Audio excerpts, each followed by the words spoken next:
News 18 Sports.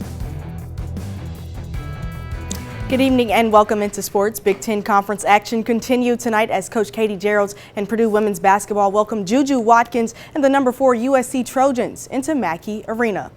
The Boilermakers started off on a roll with Destiny Lombard's active hands causing a Trojan turnover. Rashonda Jones takes it down the floor to set up the offense when Ella Collier is found. USC overplays the pass and Collier makes them pay for it with the long 2. Just after, the Trojans apply some full court pressure, but the Boilermakers slice the floor without using a dribble to find Lombard all by herself, and she gets the 3 to go.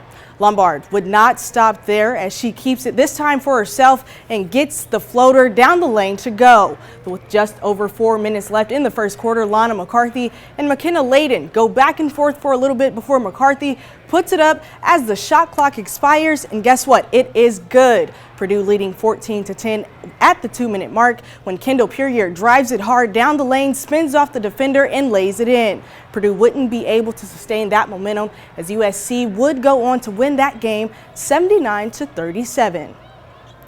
Moving on to men's basketball, the number 11 Purdue suffered its first loss in 7 games last night. The loss comes from the Ohio State Buckeyes, who battled back from a 16-point deficit in the first half, resulting in a 73-70 win. The Buckeyes also snapped a 26-game home winning streak for the black and gold. On the stat sheet, Trey Kaufman-Wren led the team and tied his career high of 26 points with 7 rebounds. Fletcher Lawyer trailed with 15, and Braden Smith followed with 12 points, 8 assists, and 5 rebounds. Here's head coach Matt Painter after the game. We just had to do a better job, finishing at the rim. Like, we had the ball at the rim, especially the last 4 or 5 minutes of the game. Like, we had 3 straight possessions where we're 3 feet from the rim and we got nothing out of it. Always tried to instill in our guys an understanding, like let's learn not just when we lose a game, right? Let's learn when we win a game, but also look at some things from a pretty clean perspective.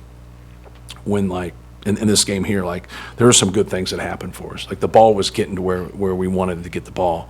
We didn't convert a lot of times. We got to do a better job of converting, but I thought from a process-based standpoint, we over-dribbled a little bit, got a little bit too deep sometimes, but the ball was getting in position for us to score, and we just didn't convert enough.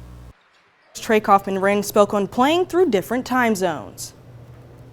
Obviously it's really tiring when you go out west, and there's so many things as far as getting back on different time zones and going to sleep early, but we try to do a really good job of recovering. That's one of those things where you can't control. You got to show up every day and practice hard and prepare for each team. So Purdue returns to Mackey again this Friday for more Big Ten action against Michigan, and that game will tip off at 8 p.m.